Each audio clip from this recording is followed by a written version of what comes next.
At that moment the train arrives and the duo gets in, agreeing to stick together until the end. At the next station, a guard comes in as well and watches the duo for a while before getting off at the following stop. There he meets with Medea and her men to give them the information. A few stations later, Jenny is asleep, and Ian turns around to find Gray sitting next to him. Gray is looking very sick, and Ian finally understands Gray is also one of the creatures. They're called harvesters and they feed on people's fear.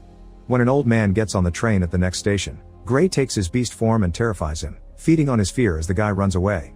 Feeding allows Gray to look healthy again, and he explains that feeding on human fear is addictive. Some harvesters have started to kill for it, so they went from parasites to predators.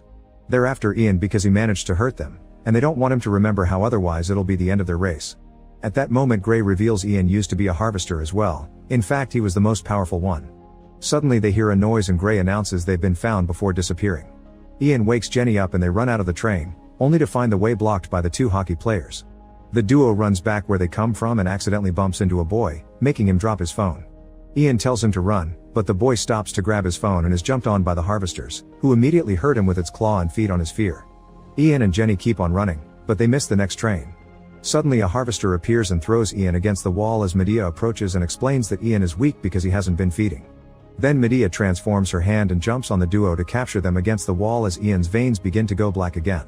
She teases Ian for caring about a human and kisses him, gaining control of his mind. Medea throws Jenny on the floor and releases Ian, whose face is slowly changing into his harvester form. Ian crawls on top of Jenny and starts choking her as Medea tells him to feed on her, but just as he begins absorbing a bit of her fear, Ian notices Jenny's suffering and snaps out of it. He only can do one thing to escape, so he apologizes before pushing Jenny and himself off the platform. This way a train can kill them and send them into another life. When Ian wakes up, this time he finds himself tied to a bed in a mental hospital. There are various tormenting devices attached to